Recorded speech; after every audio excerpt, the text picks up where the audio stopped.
Bien, vamos a orar por la palabra esta noche. Señor, gracias porque tú respaldas tu palabra.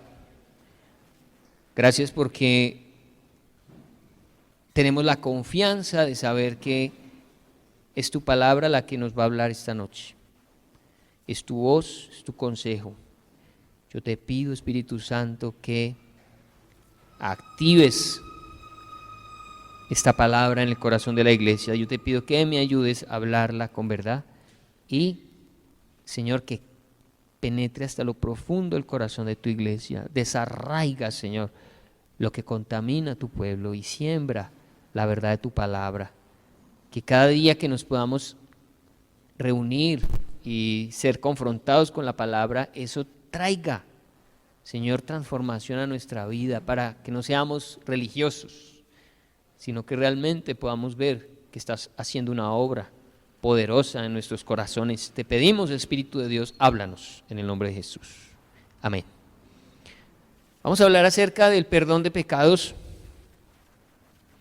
El perdón de pecados, y nos vamos a ubicar en Lucas capítulo 5, venimos estudiando el libro de Lucas, versículo 17, Jesús sana a un paralítico.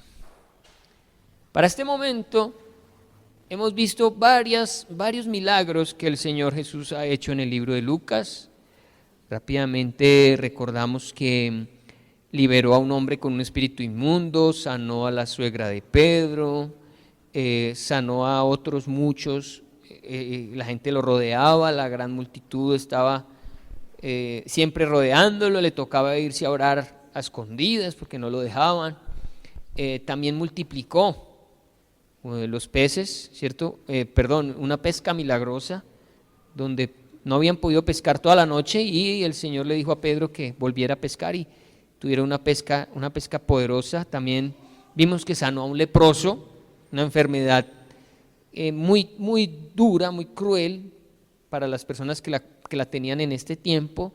Y ahora vamos a ver la sanidad de un paralítico, pero vamos a ver que Jesús tiene autoridad para perdonar pecados. Lucas también quiere mostrar que Cristo tiene autoridad para perdonar pecados. Entonces, leamos Lucas 5:17. ¿Listo? ¿Estamos ahí? Aconteció un día que él estaba enseñando y estaban sentados los fariseos y doctores de la ley, los cuales habían venido de todas las aldeas de Galilea, de Judea y de Jerusalén, y el poder del Señor estaba con él para sanar. Y sucedió que unos hombres que traían en un lecho a un hombre que estaba paralítico procuraban llevarle adentro y ponerle delante de él. Pero no hallando cómo hacerlo a causa de la multitud, subieron encima de la casa y por el tejado le bajaron con el lecho, poniéndole en medio delante de Jesús. Al ver él la fe de ellos, le dijo: hombre, tus pecados te son perdonados.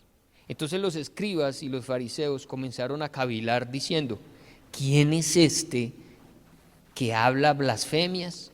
¿Quién puede perdonar pecados sino solo Dios? Jesús entonces, conociendo los pensamientos de ellos, respondiendo les dijo: ¿qué caviláis en vuestros corazones? ¿Qué es más fácil? ¿Decir tus pecados te son perdonados o decir levántate y anda? Pues para que sepáis que el Hijo del Hombre tiene potestad en la tierra para perdonar pecados, dijo al paralítico: a ti te digo, levántate, toma tu lecho y vete a tu casa. Al instante, levantándose en presencia de ellos y tomando el lecho en que estaba acostado, se fue a su casa, glorificando a Dios.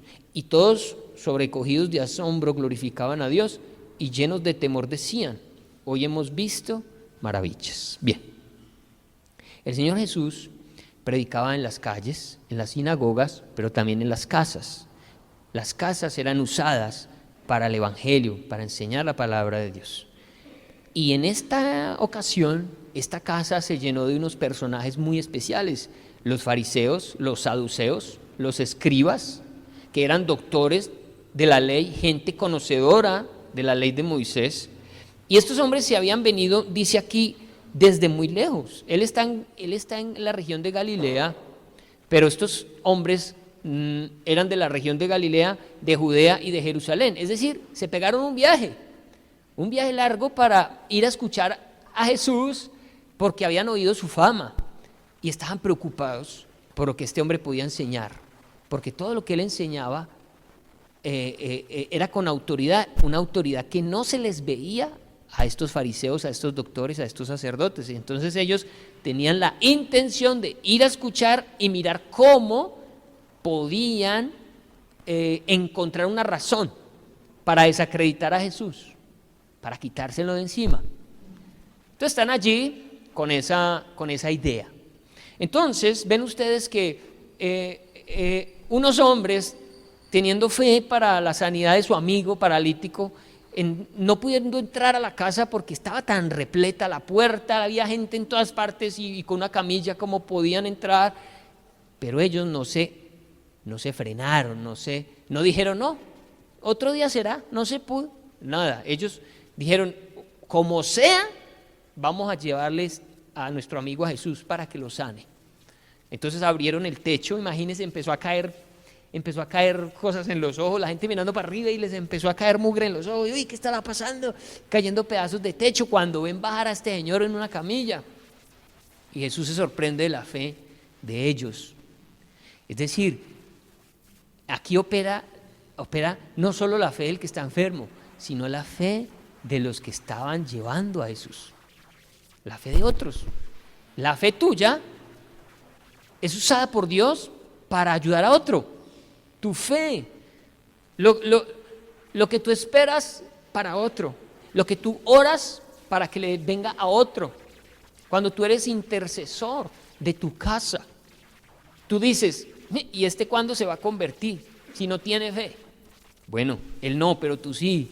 Y tu fe, la que tú tienes, puede hacer la diferencia por esa persona.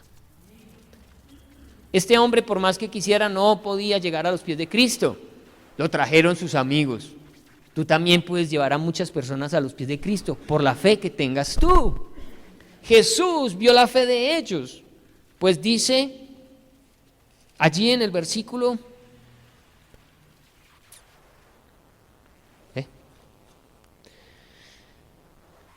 20, ¿no? Al ver la fe de ellos. Sí, seguramente la fe del paralítico estaba vinculada allí. Pero no es un paralítico rogándole a otros, ay, lléveme, mire, ve, ayúdeme, no. Estos hombres tenían fe para creer en el milagro para su amigo. No te desanimes, sigue creyendo por esa persona, sigue orando por esa persona, que va a llegar el momento en el que la vas a poder llevar delante de Jesús.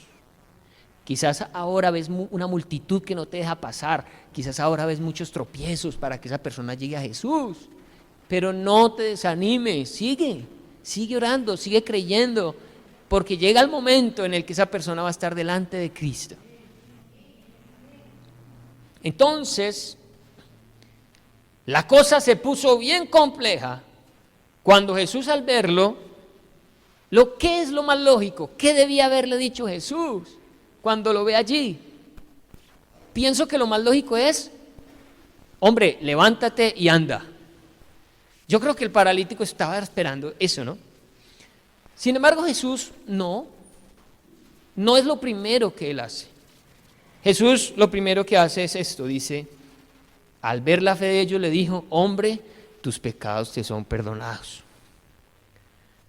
Eso ofendió a estos fariseos, saduceos, escribas, doctores de la ley, los ofendió. Porque si hay algo que ellos saben como doctores de la ley es que solo Dios, el Eterno, puede perdonar pecados, pero un hombre no. Esa era la más grande de todas las blasfemias, cuando alguien se hacía pasar por Dios. Dentro de la religión judía hay 3 niveles de blasfemia, pero este era el peor, cuando alguien tomaba el lugar de Dios. Entonces, ¿qué dijeron estos? Dijeron, lo cogimos, aquí la embarró, está perdonando pecados, está blasfemando, ahora sí tenemos razones para llevarlo ante el concilio, para que lo maten o para que lo encarcelen o lo que sea. Y Jesús conoce el corazón de la gente. Jesús conoce lo que tú estás pensando en este momento. El de al lado tuyo no tiene ni idea, pero Él sí. Lo tremendo es que cuando vamos a orar, pretendemos que Él no conoce nuestro corazón y nuestras oraciones no son sinceras. A veces delante de Él no somos sinceros. Mucha gente solo usa oraciones escritas por otros, o incluso el mismo Padre Nuestro, y lo recitan de memoria. Padre nuestro que estás en los cielos, santo. Pero adentro de sus corazones están pasando cosas y Dios quiere que le hablemos de eso que hay dentro del corazón. Por eso no se reza, sino que se habla con Dios. Se le abre el corazón y se le dice: Señor, me duele esto, tengo rabia con esto, no he podido con esto. No le ocultes nada a Dios, Él lo conoce todo. Sería tonto ir a orar y poner una fachada. Sería tonto cuando Él te conoce mejor de lo que tú te conoces a ti mismo. Él espera que tú seas honesto, que tú seas sincero, y en la oración le digas todo lo que sientes, todo lo que está pasando por tu mente, por tu corazón. El Señor conoce todo. Entonces Él sabía que estos hombres estaban cavilando eso y les dice: ¿qué caviláis en vuestros corazones? ¿Qué es más fácil decir? ¿Tus pecados te son perdonados? O decir: levántate y anda. Pues claro, es más fácil decir tus pecados te son perdonados, porque finalmente ¿quién puede ver, quién puede constatar que a alguien se le perdonaron los pecados?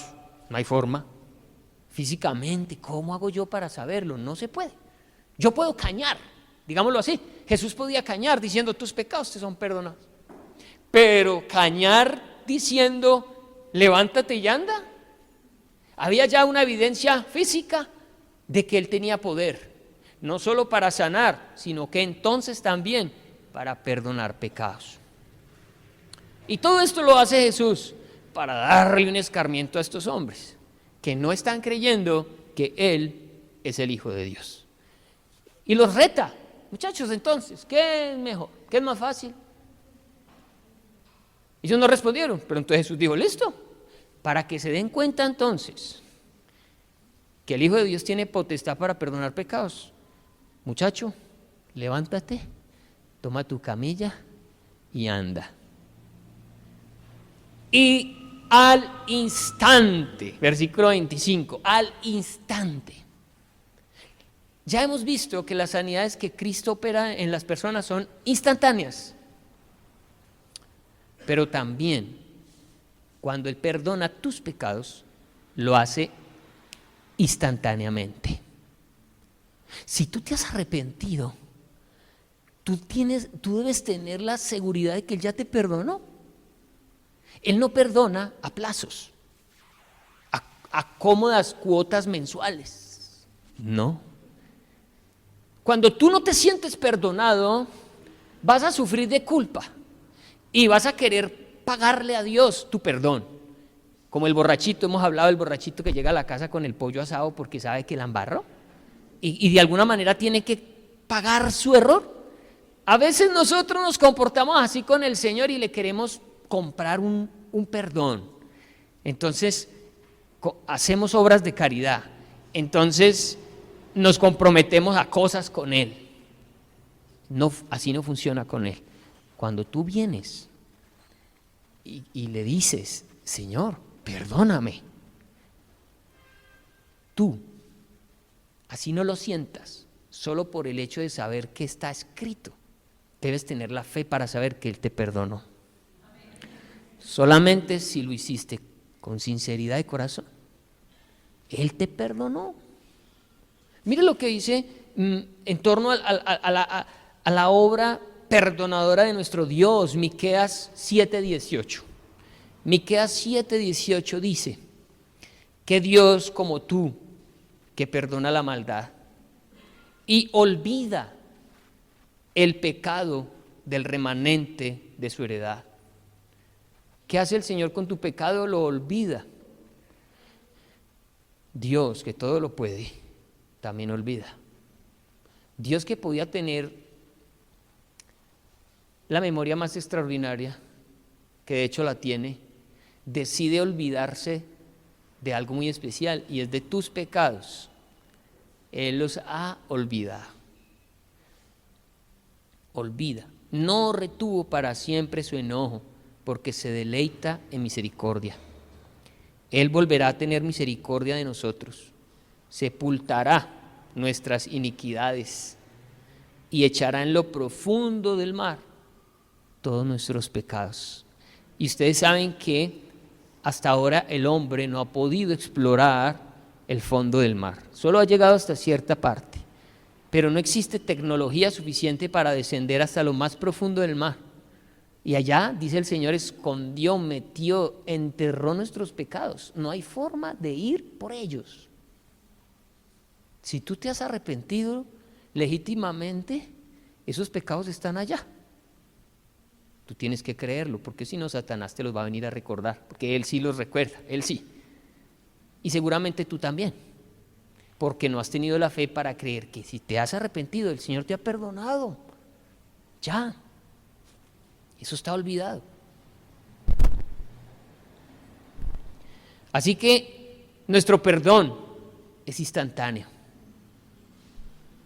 El Señor te perdona instantáneamente y no existe nada más que tú debas hacer para que Él te perdone. Nada. Solamente confesar el pecado, apartarte de él. El que confiesa su pecado y se aparta alcanzará misericordia. Punto. No hay que cumplir con lo que nos han enseñado, ¿no? Que usted se confiesa, pero tiene que cumplir con unas penitencias. Eso significaría que la sangre de Cristo no es suficiente, que a ti te toca completar lo que Cristo hizo en la cruz. Y no, Él hizo una obra perfecta por ti en la cruz. Él te perdonó. Amén.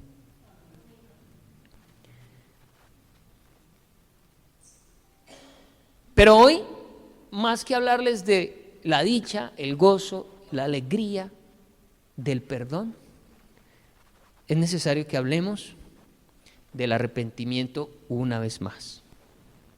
Hemos hablado muchas veces del arrepentimiento, pero hay cosas que aún no están claras en el corazón de la iglesia. Y lo primero es esto: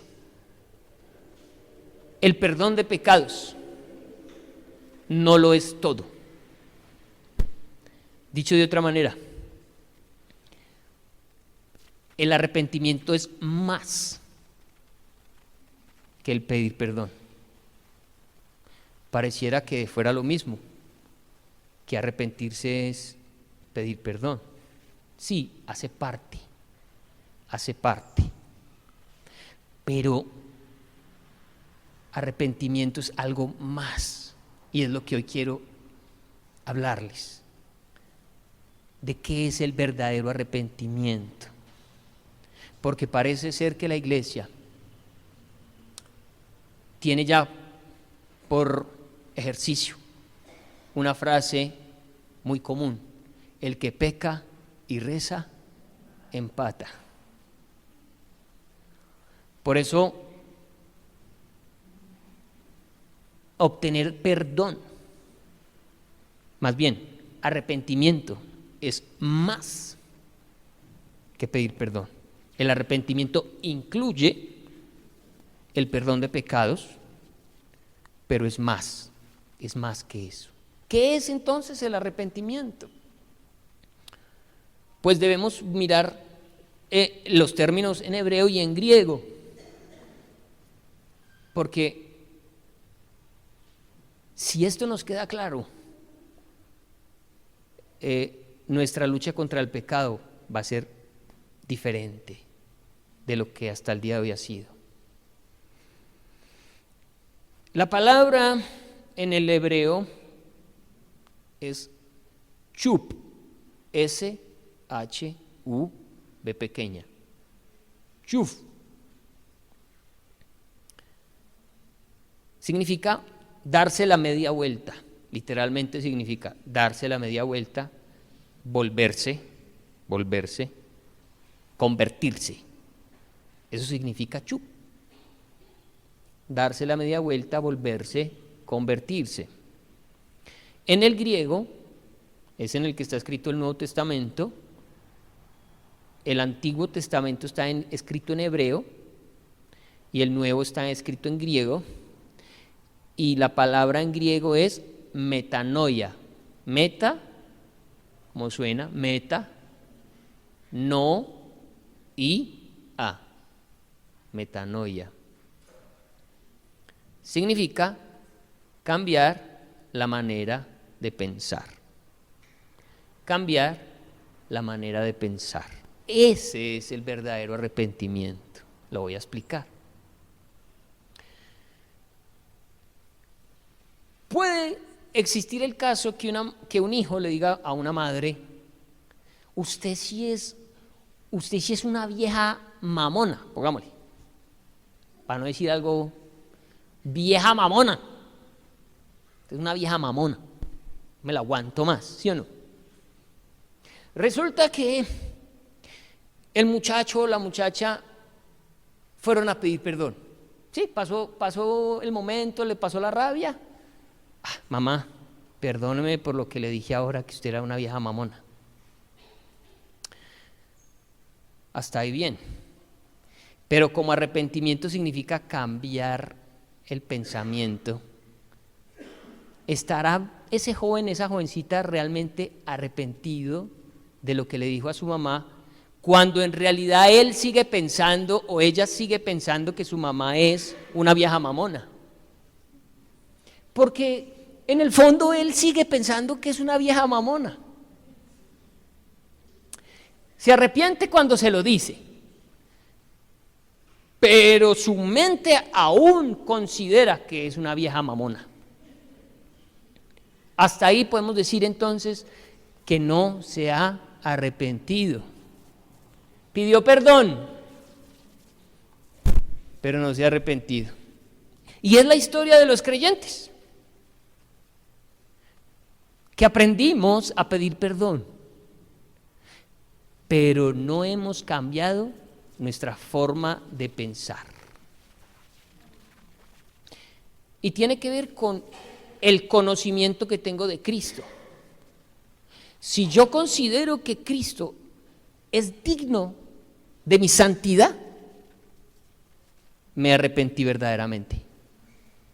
Si yo considero que Cristo merece que yo huya frente a la tentación, estoy realmente arrepentido. Pero si soy de los que sienten dolor, piden perdón, pero internamente y cada vez que hay la oportunidad pecan, déjame decirte que no te has arrepentido. Y resulta que el reino de los cielos no es para los que piden perdón, es para los que se han arrepentido. Y es donde la cosa se pone compleja, porque creo que nosotros los cristianos ya dominamos la técnica de pedir perdón. Lo hacemos y lo hacemos, pedimos perdón. Y como nos han enseñado eso, que somos perdonados. Pero si tú miras a fondo qué es estar arrepentido, vas a descubrir que tú no te has arrepentido, que verdaderamente no ha habido arrepentimiento en tu vida, que estás en un grave problema, que estás caminando todavía en condenación.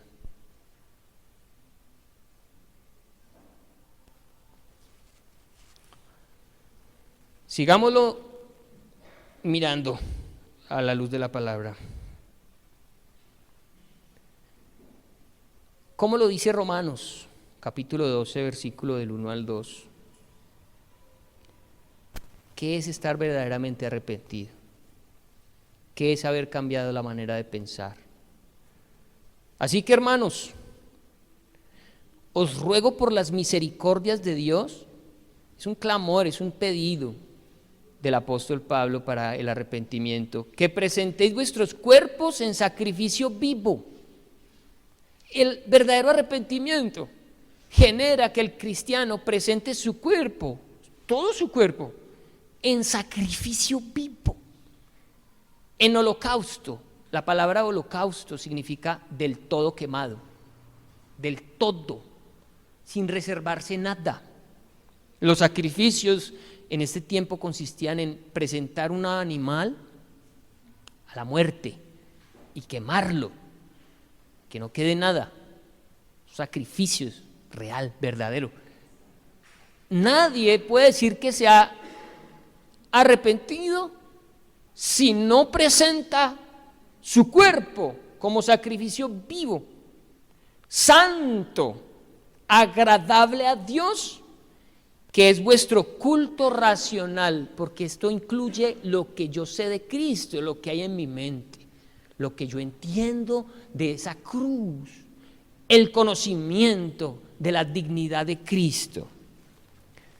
Sigue diciendo, no os conforméis a este siglo. No sean cristianos de la moda de hoy, de dientes para afuera, cristianos religiosos, cristianos que llegan hasta el pedir perdón. No se amolden a este siglo. Necesitamos algo más, necesitamos la palabra metanoia que está allí en el texto, sino transformaos por medio de la renovación de vuestro entendimiento. Eso es arrepentirse, transformarse por completo, totalmente en el entendimiento, en la mente, y solo así podráis comprobar cuál sea la buena voluntad de Dios, agradable y perfecta. Así lo explica el apóstol Pablo en Romanos 12. ¿Qué más podemos decir? ¿Que el arrepentimiento real, genuino y verdadero? Sí, produce el perdón de pecados, amén, pero también produce una vida transformada, produce una vida nueva. ¿Cómo sé yo que me he arrepentido? Muchos dirán, porque pido perdón, porque cuando la embarro pido perdón. No, apenas estás en el 50%. Si te has arrepentido, no vuelves a pecar en lo mismo que acabaste de pedir perdón. Si no, no hay verdadero arrepentimiento. Dice el texto, 2 Corintios 5, 17. Perdón. Hechos 3, 19. ¿Dónde combina todo esto que estamos diciendo? En el libro de los Hechos hay 2 versículos. Hechos 3:19 dice, así que arrepentíos y convertíos. Están los 2 términos de lo que hablamos ahora.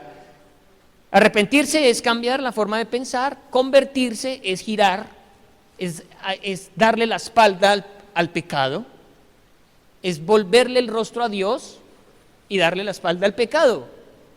Es necesario esto, arrepentirse y convertirse, para que sean, ahí sí, borrados vuestros pecados, para que venga de la presencia del Señor tiempos de refrigerio. Ahí es en donde muchos cristianos no tienen refrigerio, porque no están arrepentidos, tienen vidas que todavía están esclavizadas al pecado, no sienten el refrigerio, se sienten incapaces de seguir con Cristo y han pensado en no volver. El que se ha arrepentido está en un tiempo de refrigerio, de descanso, de alegría, de gozo. ¿Cómo más lo dice el libro de Hechos? Acompáñenme a Hechos 26, 20. Hechos 26, 20.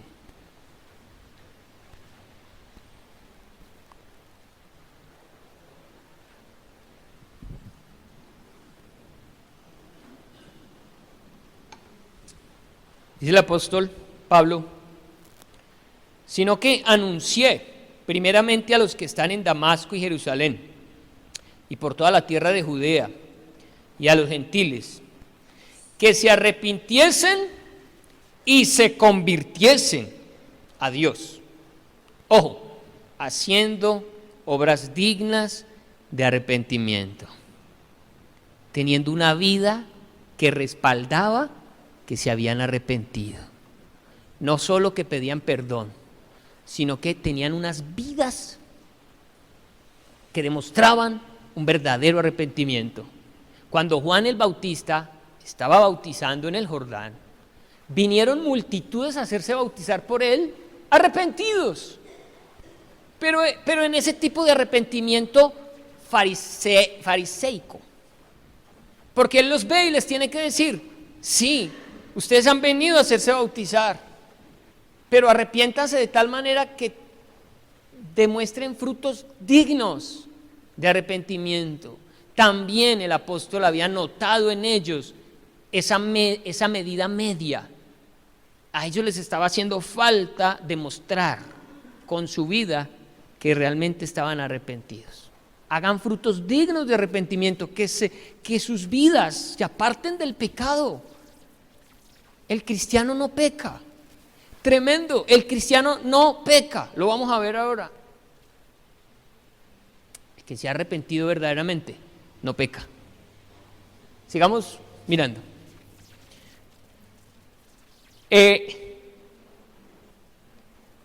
Para un cristiano no hay razón para seguir pecando.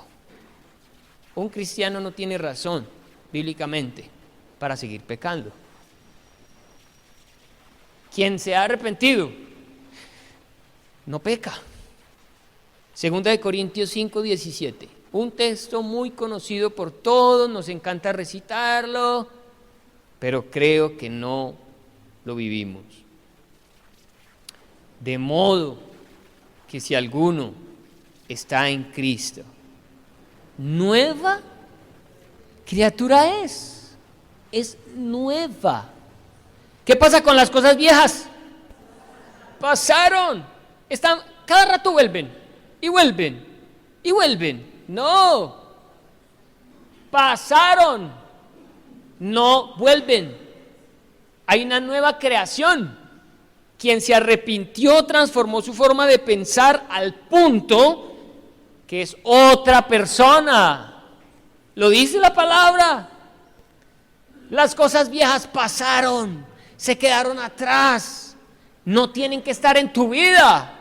Si están en tu vida no te has arrepentido. Si no te has arrepentido, no eres salvo. Te puedes estar arrepintiendo de tu pecado y puedes estar pidiendo perdón por tu pecado, pero si tu vida no refleja que eres nueva criatura, entonces no eres todavía una nueva criatura. No juguemos al cristiano. La iglesia es la que le demuestra al mundo que sí se puede vivir en santidad. La iglesia es el ente diferenciador de la humanidad. Somos nosotros los que tenemos que vivir diferente de cómo vive la gente afuera. Pero tristemente la iglesia se mundanalizó. Somos tan mundanos como los de afuera. Y la palabra iglesia viene de eclesia, que significa llamados a salir, llamados a ser diferentes, llamados a ser gente rara, sí, llamados a que nos miren como bichos raros, claro, porque somos nuevas criaturas. No tenemos por qué parecernos al mundo, somos diferentes. Él nos hizo nuevas criaturas. Dice en Primera de Juan 3, del 8 al 9. Primera de Juan 3, del 8 al 9.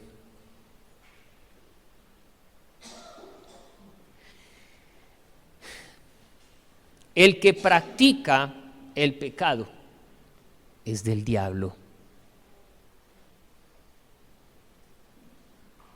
El que practica, el que sigue en los mismos pecados.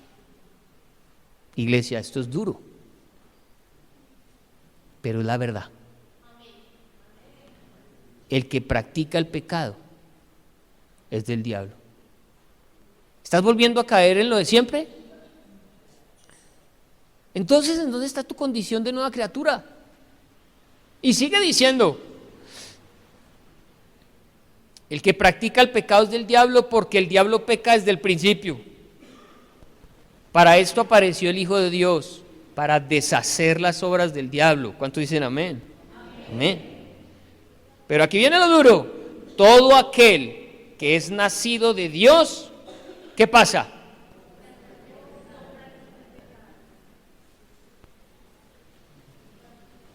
No practica el pecado. Y dice más, porque la simiente de Dios permanece en él. ¿Y qué pasa? No puede, es que no puede. Usted sabe cuando usted dice no puedo. Los que de repente han jugado malabares, ¿saben lo que es no poder? O montar en esos monociclos, o caminar en una cuerda floja. Uno dice, no puedo. El cristiano verdadero arrepentido, porque tiene una nueva naturaleza, no puede. Entonces, ¿por qué peca? ¿Por qué estás pecando? Parece que, y hay que decirlo, no has nacido de Dios. ¿Por qué enseñamos que los cristianos pecan? El Señor los perdona. Cuando la Biblia dice, venga, espere que es que el que ha nacido de nuevo ya no peca. No. ¿O qué? ¿O somos nosotros más sabios que la misma palabra de Dios cuando está diciendo esto? Entonces, ¿qué es el arrepentimiento?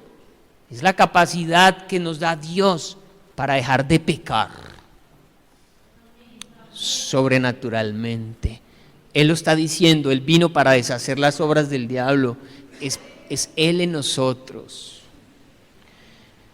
Juan 8:11, vemos un ejemplo de alguien que se encuentra con Jesús y es perdonado. Qué alegría y qué gozo. Pero mire lo que Jesús le dice a esta mujer que fue hallada en el acto mismo de adulterio. Ella dijo, ninguno, Señor. A la pregunta de, bueno, ¿y dónde estaban los que te acusaban? ¿Dónde estaban los que te iban a agarrar a piedra? ¿Alguno te pegó? ¿Alguno? Digo, no. Ninguno, Señor. Entonces Jesús le dijo, ni yo te condeno. Ese es el perdón. Pero le agregó algo más. No ha terminado. Te perdoné. Pero ahora vete y no peques más. ¿Qué esperaba Jesús que esta mujer hiciera con ese pecado que traía de tiempo atrás? Que hasta ahí llegara. Hasta ese día en que fue perdonada de adulterio. Hasta ahí llegaba el adulterio. Vete y no peques más. No le dijo, tienes chance todavía, como en los jueguitos, tienes 5 vidas. Cuando se acaban las 5 vidas, ahí sí te mueres del todo. No, aquí es una sola. ¿Fuiste perdonado? No peques más. ¿Por qué lo vuelves a hacer? Porque no te has arrepentido, porque en tu mente todavía consideras que lo puedes hacer, te das el permiso de hacerlo, porque te parece normal, porque cuando estás frustrado lo haces, porque cuando tienes rabia lo haces, porque cuando tienes deseos lo haces, no te has arrepentido. El Señor es claro, te perdoné una vez, pero te pido, no lo vuelvas a hacer, no peques más. Luego dice en 2 de Timoteo 2, del 3 al 4. ¿Cuántos saben que seguir la vida de Cristo es dura? Es difícil. ¿Cuántos saben que caminar rectamente con el Señor exige? Y se lo dice el apóstol Pablo a Timoteo. En 2 de Timoteo 2, del 3 al 4, le dice, tú puedes, tú que te has arrepentido, tú que eres hijo de Dios, sufre penalidades. Soporta, no caigas a la primera, como buen soldado de Jesucristo. Iglesia, yo le pregunto, ¿qué tanta preparación tiene un soldado? ¿Qué se le pide a un soldado? que esté firme, ¿sí o no? Hasta la muerte. Y el texto aquí nos está comparando con un soldado. Se habla acerca, ¿vieron alguna vez una película de una mujer que se metió a hacer un curso con hombres, Demi Moore, y le tiraron con toda, y llegaba un punto en el que los que no aguantaban tocaban una campanita? Eso existe en la vida real. Tocan la campanita y de 500 que se presentan, se gradúan como que 30 pasan esa prueba, porque esos hombres los mandan para las misiones más severas. No pueden salir chichipatos. La vida cristiana exige ese nivel. Solo que nosotros somos tan flojos. A la primera tocamos la campanita. Y el Señor aquí está diciendo: tú no seas de los que toca la campanita. Tú sufre penalidades, aguante hasta lo último como buen soldado de Jesucristo. Es decir, el que lo llamó a usted no fue el gobierno de los Estados Unidos, no fue el gobierno de Colombia, lo llamó fue el Señor Jesucristo. Amén. Para que haga parte de su ejército. Amén. Pero dice más: ninguno que milita se enreda en los negocios de la vida. Ninguno se enreda en las cosas de este mundo a fin de agradar a aquel que lo tomó por soldado. Sale siempre victorioso de la misión, firme, porque está arrepentido, porque lo entendió, porque no juega al soldadito, es realmente un soldado de Cristo. Bien, ya vamos a terminar. Ejemplos de arrepentimiento sin cambio de mentalidad, bíblicos. No está bien decir así. Arrepentimiento sin cambio de mentalidad, pues no es arrepentimiento, simplemente. Pero bueno, por ponerle un nombre. Alguien que pide perdón, pero que sigue en las mismas. ¿Listo? La Biblia tiene ejemplos. Mateo 27, del 3 al 5. Mateo 27, del 3 al 5, vemos a alguien que sintió dolor por su pecado, pero que al no haberse arrepentido, al no haber cambiado su forma de pensar, terminó mal. Dice la palabra: entonces Judas, el que le había entregado, viendo que era condenado, devolvió arrepentido las 30 piezas de plata a los principales sacerdotes y a los ancianos. Cualquiera dice se arrepintió, devolvió la plata. Porque a veces vemos a los cristianos y decimos, como que se arrepintió, como que ahora sí va a caminar con el Señor. Diciendo, mire, lo declaró y todo: yo he pecado entregando sangre inocente. Uy, Judas, ¿te arrepentiste? Yo he pecado entregando sangre inocente. Mas ellos dijeron, ¿qué nos importa a nosotros? Allá tú. Pero aquí es donde vemos que él nunca tuvo un cambio de mentalidad. Y arrojando las piezas de plata en el templo, salió y fue y se ahorcó. ¿Notan que llegó a reconocer su pecado?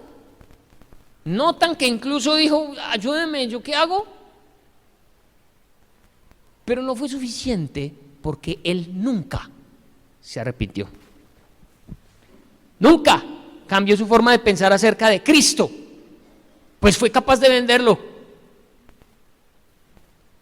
Siempre tenemos la posibilidad de negociar a Jesús. Lo negociamos ante la tentación. Cuando la embarramos, ay Señor, perdóname, lo volví a hacer. Pero en el fondo seguimos siendo los mismos. Lo demostró Judas yéndose a ahorcar. No era un verdadero arrepentimiento. Le llegó hasta el momento de reconocer su pecado. pero no estaba dispuesto a apartarse. Otro ejemplo, lo vemos en aquellas personas que en medio de la iglesia el apóstol Pablo señala como personas que no han discernido, entendido a Cristo. 1 Corintios 11:29 dice: porque el que come y bebe indignamente la cena del Señor, sin discernir, sin entender, sin comprender, sin arrepentimiento, sin metanoia, ¿sí o no? Sin discernir el cuerpo del Señor, juicio come y bebe para sí. El que solo llega hasta ese nivel se arriesga tanto en seguir viviendo esa clase de vida sin discernir, que come es juicio. El que está realmente arrepentido no tiene riesgo de acumular juicio, para nada. El que acumula juicio es aquel que no ha renovado su forma de pensar, que todavía no le ha entregado su vida a Cristo, que Cristo no es lo primero, porque todavía frente a la tentación cede. Terminamos con un llamado para la iglesia. Esto es un llamado para la iglesia y la iglesia de nuestros tiempos. Quiero decirles que la característica principal de la iglesia al final de los tiempos es el falso arrepentimiento.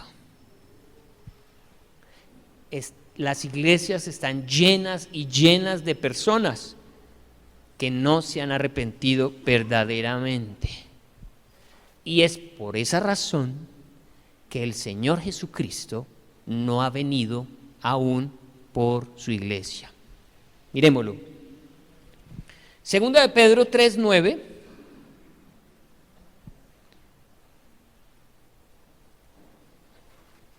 Habla el Señor, recuerden, la carta de Pedro es a las iglesias que están en la dispersión.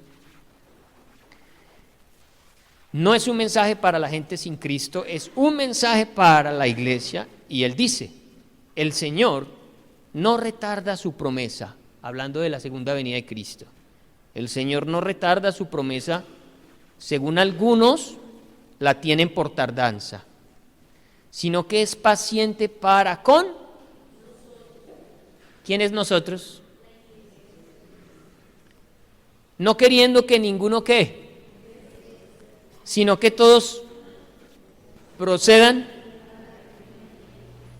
al arrepentimiento. No ha venido el Señor Jesucristo porque sencillamente la iglesia no se ha arrepentido.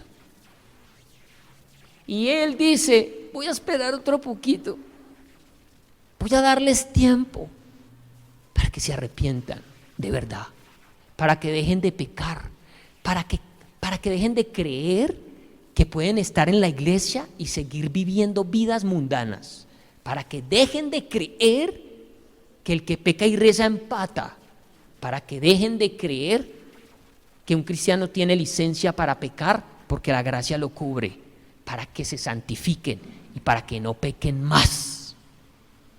El Señor viene por una iglesia sin mancha y sin arruga, y una iglesia sin mancha y sin arruga, para resumirlo, es una iglesia que no peca.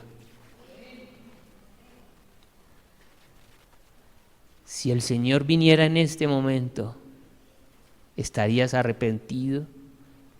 ¿Ha cambiado tu forma de pensar tanto que para ti pecar ya no es opción? Luego dice Hebreos 10, 26 al 29. Hebreos 10, 26 al 29.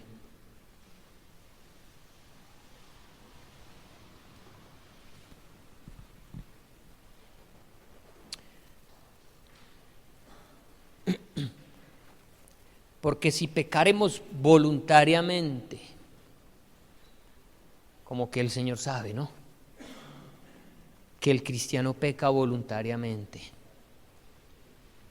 Porque si pecaremos voluntariamente después de haber recibido el conocimiento de la verdad, Ya no queda más sacrificio por los pecados, sino una horrenda expectación de juicio y de hervor de fuego que ha de devorar a los adversarios. El que viola la ley de Moisés por el testimonio de 2 o de 3 testigos muere irremisiblemente.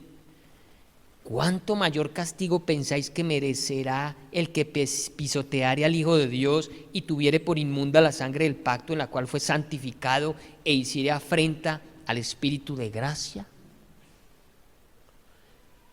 Está diciendo, ustedes están pensando que yo no voy a juzgar el pecado de ustedes. Ustedes están pensando que yo voy a permitir que pisoteen la sangre de Cristo, que cuando quieren pecan y ya. No, olvídese, dice el Señor.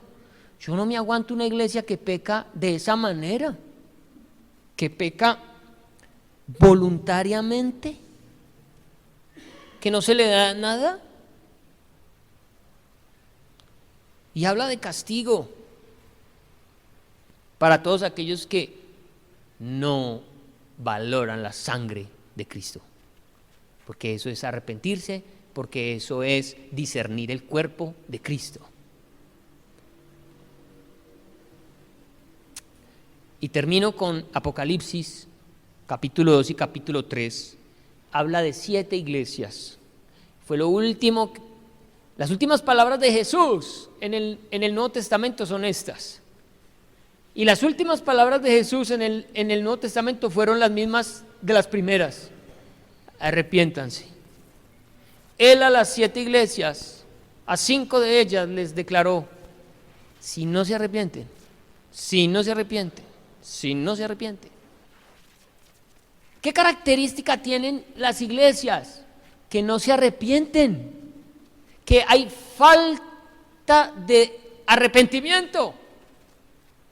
Y especialmente la última, la de la Odisea, que muchos teólogos dicen que representa a la iglesia al final de los tiempos, muestra cómo está la iglesia al final de los tiempos. La iglesia por la cual va a venir Cristo, la iglesia de la Odisea. Apocalipsis 3, en el versículo 16 le dice: pero por cuanto eres tibio y no frío ni caliente, te vomitaré de mi boca. Por cuanto pecas, pides perdón, pero sigues pecando. No creas que juegas conmigo. Te arriesgas a que te vomite de mi boca. Versículo 19. Yo reprendo y castigo a todos los que amo.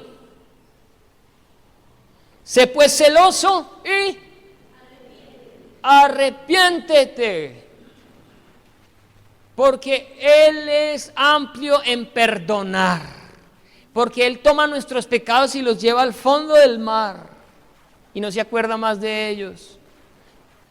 Pero Él necesita que tú, metanoia, cambies tu manera de pensar, gires.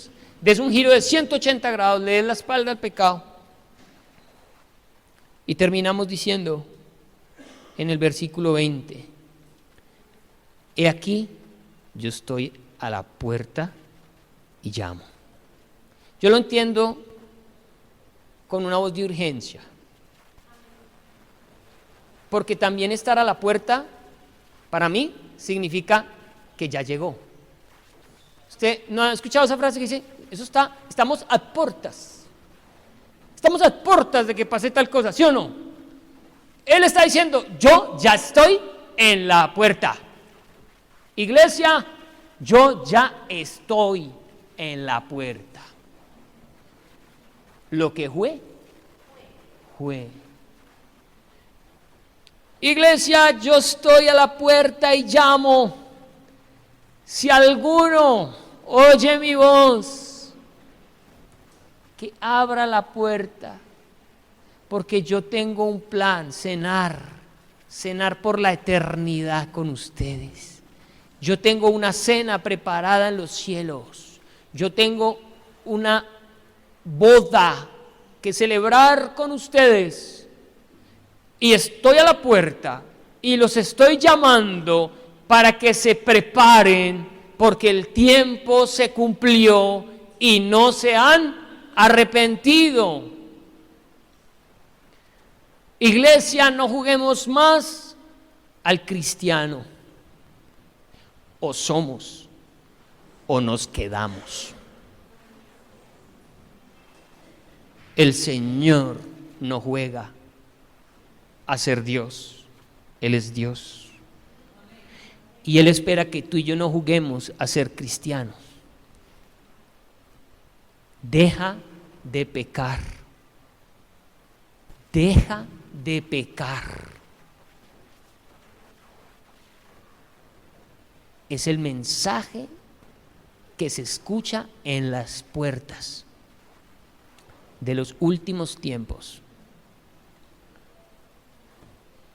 Es lo que el Espíritu Santo pide que se predique hoy en las iglesias. Iglesia, deja de pecar. Arrepiéntete. ¿Alguien aquí entendió la palabra? Pongámonos de pie.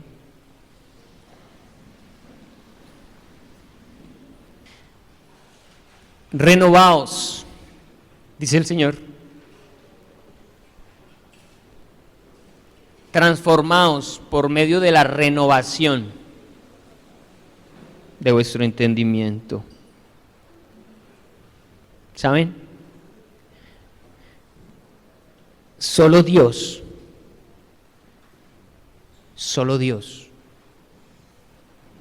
puede hacer esa obra en tu vida.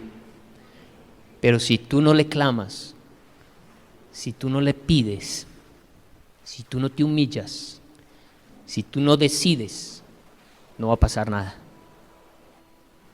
Vas a seguir igual. La idea de esta enseñanza no es para que tú digas, bueno, yo ya me perdí, conmigo ya no hay nada que hacer. No, porque el Señor está diciendo, he aquí yo estoy a la puerta y llamo. Si alguno oye mi voz, ¿la has oído? ¿Has oído la voz de Dios esta noche? El Señor te dice, abre la puerta, voy a entrar a ti, voy a cenar contigo. Tú puedes esta noche levantar un clamor al Señor a través de esta canción. Esta canción dice, renuévame, Señor. Renuévame. Ya no quiero ser igual. ¿Alguien aquí ya no quiere ser igual? ¿Alguien aquí ya quiere ser una nueva criatura? Yo le digo, cierre sus ojos y mire a Cristo en la puerta. Asómate por la ventana y mira lo que está a la puerta. Con su amor y su misericordia, pacientemente tocando la puerta de tu corazón. Y su corazón late por ti. Y su corazón dice, no quiero que te pierdas. Yo no quiero haber dado mi vida por ti para verte en el infierno. Ábreme, déjame entrar. Él está clamando por ti, iglesia. Él está intercediendo por ti. Pero tú sigues con la puerta cerrada. Has aprendido a ser un cristiano de fachada, pero no eres un verdadero cristiano.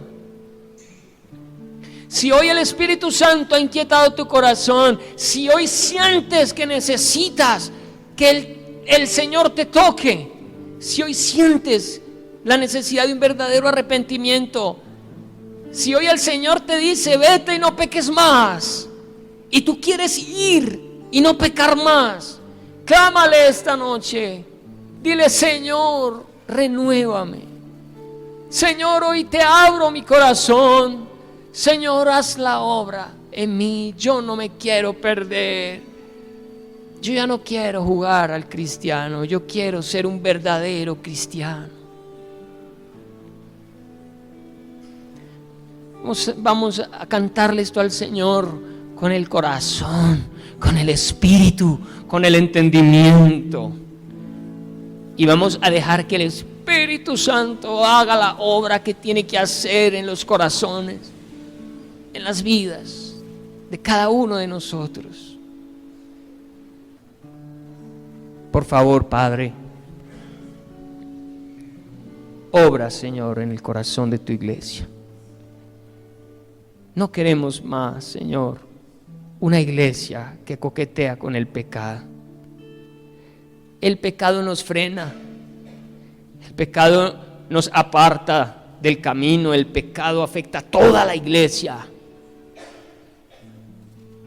Un solo miembro que se duele todo el cuerpo. Un solo miembro que peca debilita el cuerpo de Cristo. Somos uno en Cristo. Queremos que tú nos hagas, Señor, una iglesia firme, fuerte, de testimonio. Queremos desarraigar el pecado de esta casa.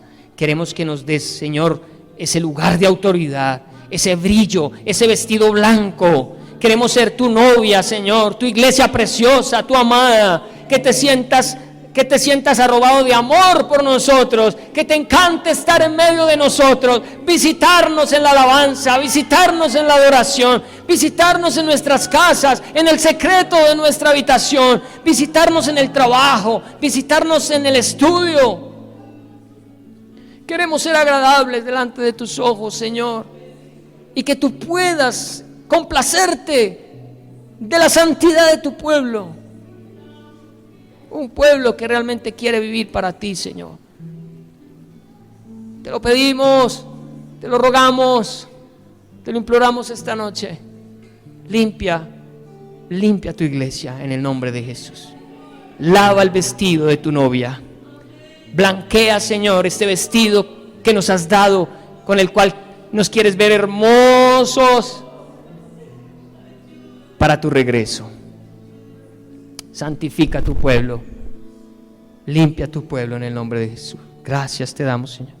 Gracias te damos, Padre. Amén. Amén.